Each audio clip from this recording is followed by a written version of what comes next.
Well, hi and welcome to another Guns Contractors video, this time on the laser pole that has been fitted to my backhoe and is an option on all the new JCB backhoes 3 and 4 and 5CX. Now, not used it before, not used it yet, but I figured, well, why not learn together, right? So this is how I'm going to set mine up. I'll just briefly explain the job. Got a big area of crushed concrete here that's got to go into a set level. Now, I've got my laser sat up just over here. I've just been round with my traditional pole and just done some checking to see where I am. So I've been sort of throwing it out by eye the last couple of days. And I'm not far off, to be honest. I think worst place about 50 mil, some places are sort of within 30 mil. So pretty good. I have got some softer ground here, which I think is going to be tricky because if the machine pitches in, we're going to find it hard to grade. But at least I can get a lot of the areas. Maybe I can sort of push into them a bit and try and if I start thinking, I'll have to do it with the back end. But certainly the idea with this laser pole is that you can use this front bucket in the return to grade position, which is JCB's sort of new secondary position they've got. They always had return to dig. Now we've got return to grade. That's why there's now two poles, little indicators on the front. Now, of course, you can use them old school and just use them because you can see in the cab when they're level. Or, of course, you can use them with the electronic feature, which is what I've done. Now, currently, I will say that this bucket, because I've had a little play already, this bucket is set up so that the rear edge is to my level and the front edge I think is a little bit higher, you see. Now, I don't know if that's deliberate. Is that how JCB see it? The front edge does a little bit of trim and the back edge actually does your level? Possibly. Whenever I've graded before, and I'm far from an expert, I've tended to have both cutting edges at the level. But you could adjust that, I guess, if you wanted to, with this bolt here. So we'll see how we get on as it's set up from the factory, and then go from there. So, because I've kind of got a rough bit of ground here, it's very difficult to sort of get yourself a level pad, or I could do, but I'm on my own. So rather than work in an area with the back end, trying to get myself dead level and then working off that, which I do appreciate would be the correct way to do it, on my own here, we're winging it. So what I've done is got my laser set up here, and you'll hear the beeps. I've got that set up then, so that edge, that bottom edge there, is set to what I think is my level. So that's how I've done it. I've set the machine like that, obviously a little bit off camera, and I've then got this receiver which will go on the pole. Now, I've got to mount the pole. Pole is stored around the back of the machine, which is quite a neat little solution for it.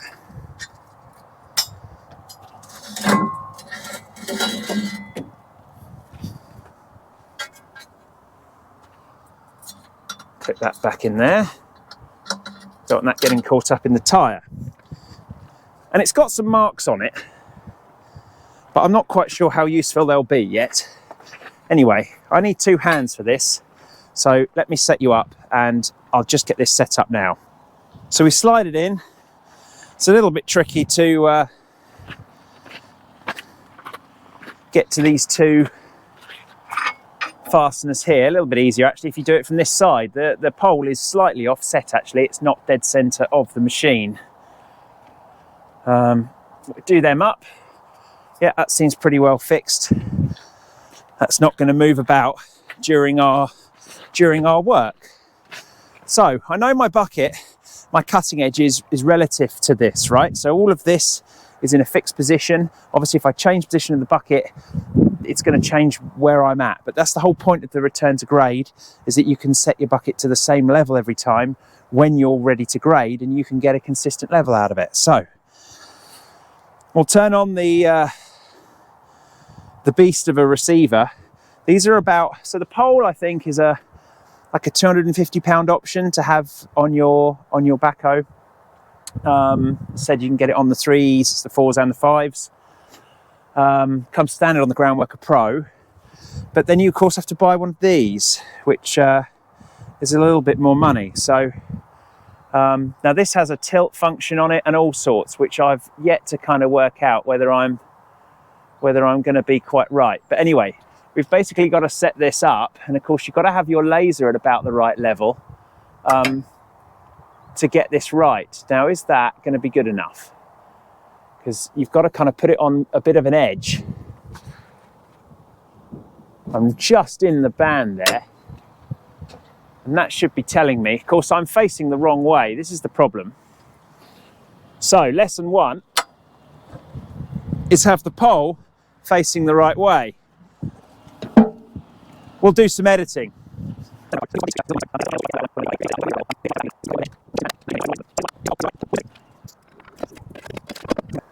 Well, lesson number 1 that we've just learned is that there's a bar in here that this pole has an angled end to it, and it'll actually only go in this way around or the other way around. And I've got a little bit of stone stuck in there as well, which is going to be hard work to get out. So I might end up buying a little cap for that, because if I've already got a stone in it, I'm only going to get more, aren't I? So there's a lesson learned, maybe. Anyway, pole seems good. Seems pretty well fixed. Try and tighten it up, stop that potential for it to shake. And she's in there pretty good. Now, of course, I've got my receiver, which really I want facing me, which is very difficult to achieve with that bar, because really you want to mount it on that flat surface, and it seems to me to be the wrong way around. But these are all lessons that we're learning. I guess it will stick to this edge. Just seems like there's a little weld there. It just seems like it wants to be, yeah, like it would want to be on the other side, if I'm honest. Anyway, yeah, I think that's got to be, that can't be right. So left hand side seems to be the way to do this. It's a lot easier, it's a lot closer to you. I think this wants to be, regardless of that bar in there, it's just going to have to sit on that. This wants to be sat like that. Do this up.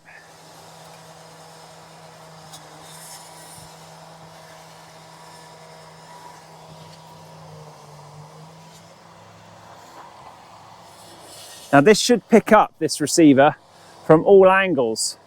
So there we go. I should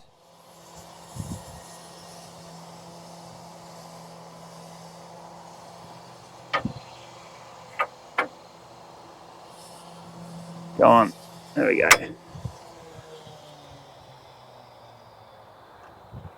Right, she was flashing green, and it's relatively square because it doesn't like it when it's tilted. So it's a little bit trickier to set up actually than you'd think, because obviously the magnets are so strong,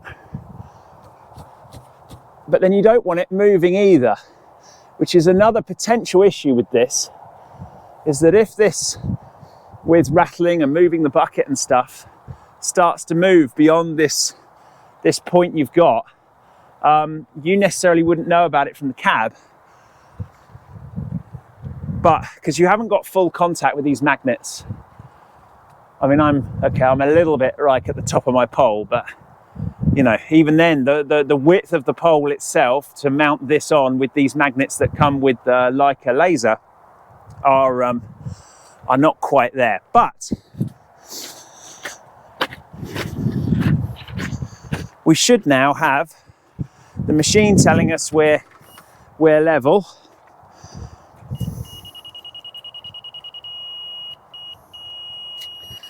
The laser here is telling us we're level, so we should be good to go, but we will still check with this, especially for the first couple of times. Even when I had iDig, I was still checking it. There are some limitations with this. Remember that this is only, they called it 2D, I think, in some of the footage. Personally, I think it's only really 1D, because it doesn't know what roll the machine's at. So if your bucket isn't dead level and it's pitched over like one side or the other, this wouldn't know that. All it knows is that it's right in the middle of the bucket. So that's just something you'll have to do as an operator. But you can tell that really, you know, if you're any kind of backhoe operator, you know when your machine's sort of level and when it's not. And there's all kinds of tricks to improve that if you ever wanted to. The little magnetic scaffold levels can be good. You could fit that to the top edge of your bucket if you wanted to, if you were really kind of worried about trying to get it like more accurate. But most of the time for this kind of area, particularly stoning up a yard, something like that, this is going to be more than adequate and is a relatively cost-efficient solution. Because don't forget, whilst that's about £1,300, I think, the receiver here, you can always use that on the back end as well. So it gives you a bit of flexibility and is another decent bit of kit to have in your arsenal.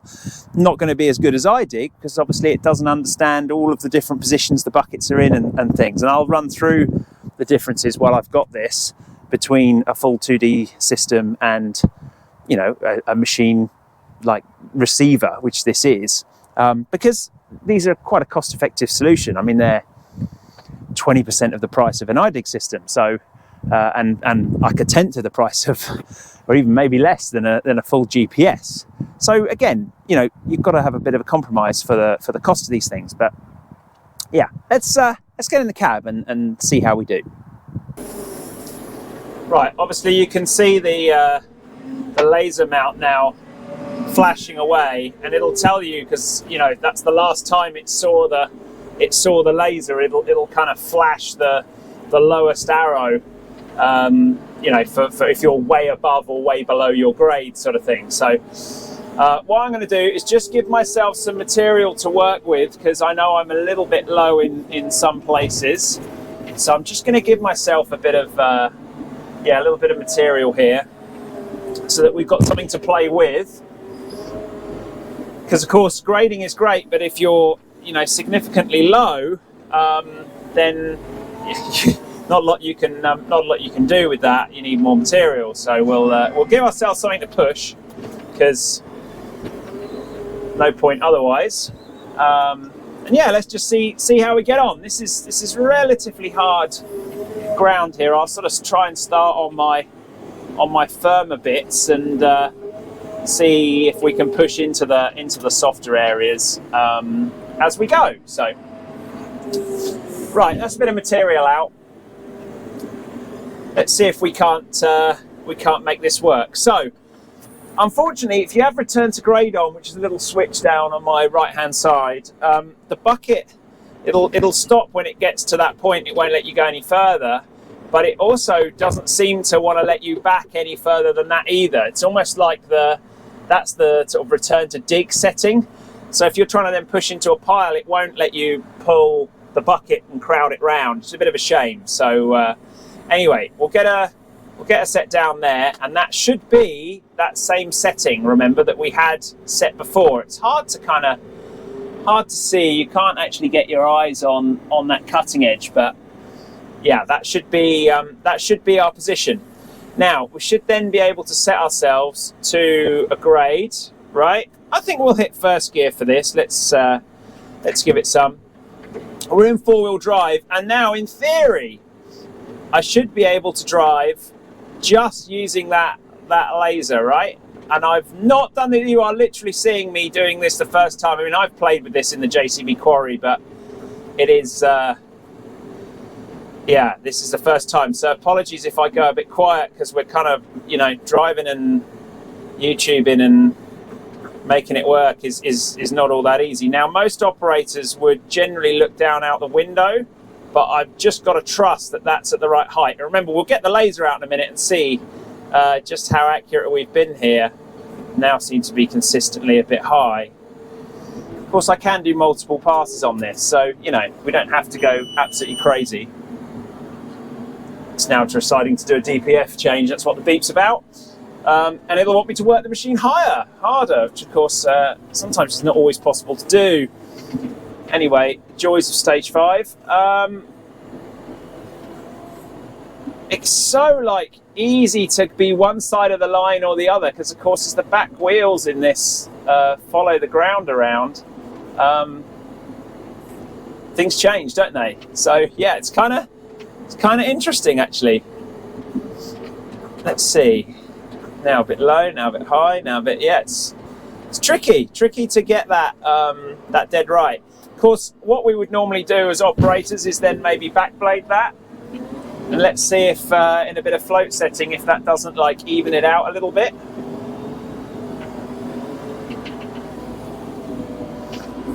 We'll just work ourselves a little area here and yeah, and see how we do. Now I know I'm getting a little bit. That's my return to grade. It does save you having to look, I guess, the return to grade feature. See, the front wheels just hit a little bit of gear and then it picks up. You really have to start on something fairly flat, otherwise you are fighting a little bit. Where are we? There we are. Right. Almost first gear's too fast for this. It wants a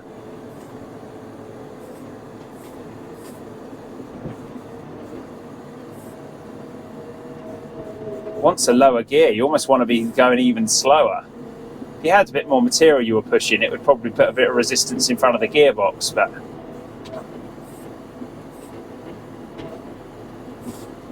I mean, it's an interesting idea, and we are working completely on our own here. So, you know, these are the efficiencies that you kind of gain, and you think, well, you know, yeah, is it as fast as maybe, you know, eyeballing it? For sure, you could do this pretty quick eyeballing, and I've got it to within 50 mil on my own from eyeball. But this particular project requires this stone to be put into an exact grade, and it's actually going to be checked. So they've got to do trial holes afterwards. It seems a bit excessive to me for what's going on, but you know, if that's the schedule, then that's what we've got to do. Who am I to argue with the soil engineers? But this should at least give me the confidence that I am, you know, within the tolerance of where I want to be, and pushing it out on my own, which is no bad thing. Let's see. We'll do another bit of a pass. We'll backblade it, and then we'll get the laser out and see how good she is. Because the problem is this wet ground. The machine digs in a little bit, and then you can quite easily create ruts, which I've got a couple of over in front of me there, because there's a soft spot up here.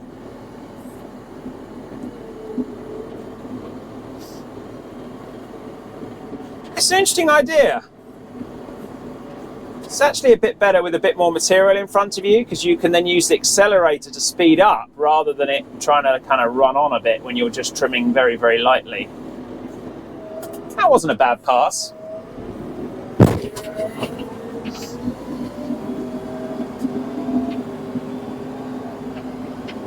We're also working with crush. I'd have thought it'd be a little bit easier if you were... Whoa, you flicked the wrong lever there. So it'd be a little bit easier if you were working with some material that was a little bit finer. Way too low, way too low.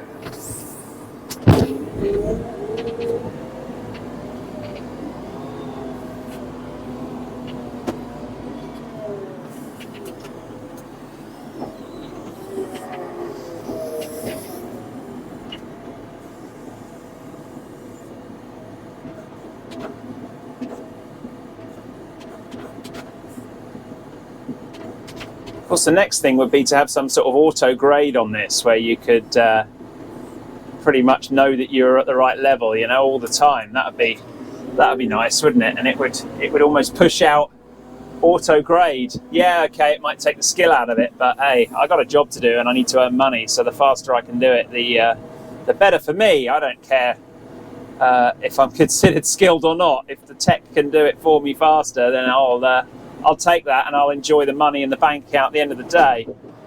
But yeah, let's see. There's a nasty bit of brick got caught in my mudguard there. One more pass and we'll just in that bit in the middle.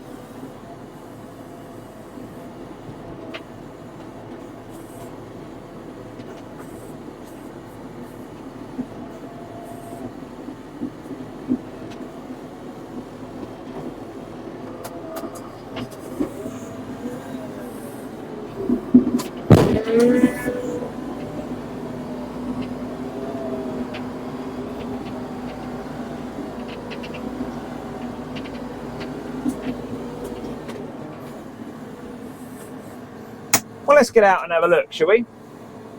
I mean, it's crushed, so we could have variances of, you know, 1 stone could give you 50 mil up or down, but it should be about where it wants to be if I've got this set up right. Well, we'll just have a look with the laser. Got 15 mil there, but I mean, it's a bit like pick a stone, really. Where do you go with it? Most of you will know the tones of this laser and what it shows. Oh, that's the sound of perfection there. We'll take that. Sometimes not want to. It's low there, really low actually. This is where you get the machine just dives off a little bit. 55 mil low. Bit of rebar, don't want that in there. We don't like rebar. Not on expensive tyres. 30 mil low. I mean, it could be, the material isn't great for the grading out like this, and I don't actually know what the laser's set to. There are 2 settings on it. I probably need to read the manual and just see. Mind you, if it's any finer, you're just going to be fighting it all the way, but 15, 20 mil. It's not mad, is it? But for a laser, that's perfect there. For a laser, you really need that right accuracy. And okay, very first go. So maybe I'll come back to this in a day or so when I've really had a play, because I will continue having a little play with it. But I thought I'd do a video on my early thoughts. Very simple system and pretty easy to use really once you get it set up, and it allows you to grade out some areas on your own. So let's see. I'll give it a couple more hours, get into it and get a feel for it, and kind of use a little bit, as always, a little bit of technique of the old school way that you would operate, and also using the modern tech, and yeah, let's see what the results are at the end, because this thing really, in order to justify itself, it has to save time and it has to save aggregate really, and you know, both of those save money, of course. So yeah, let's see. Is it faster trusting the tech, or is it better just to blade it out by eye and get the laser out, have a quick check around? Let's see. Well, it's taken a little bit of getting used to, and I think the size of the material doesn't help, because it's so easy to, you know, be a little bit up, be a little bit down. But I don't think it's done a bad job, and the soft conditions definitely don't help either, because you're kind of fighting that machine roll. But yeah, I think we've managed to achieve something that's pretty good. Setup's a little bit fiddly, I have to say. Getting it, come off of there. Sort of initially set up isn't the easiest. But once you've kind of done that, it's not too bad really. Turn this unit off. Thank you very much. Batteries last something like 100 hours in this thing, but it does take 12 hours to charge, so that's quite a while. But yeah, have a look at what we've done. So obviously I haven't really got any more material, so there isn't, you know, a huge amount more I can do. I've kind of worked my way up to the edges. Yes, okay, there's a few ruts in it and things, but overall I'm pretty happy with that, and I've got some confidence that it's at the sort of level it needs to be at. Yeah, just shame we didn't have more material. Bit of a shame that, you know, couldn't really finish the job as such for this video, but that's just how it goes sometimes. We've got to get some more crush here next week, and that's no good because these boys out here are resurfacing the road. That's happening all of next week, and they're doing curbs and lifting the ironwork and stuff at the moment, so that's going to hold us up there.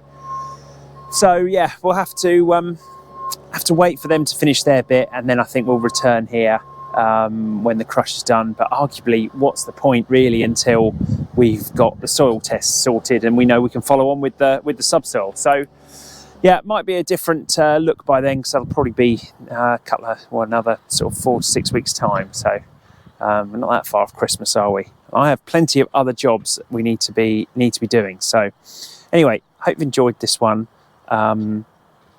Yeah, laser. I need to give it another go really on on a sort of proper area I can really get my teeth into. Certainly has some good potential as a pretty cost-effective solution to get your front bucket to the right level. So yeah, we'll see. Anyway, thanks for watching. Catch you again in the next one.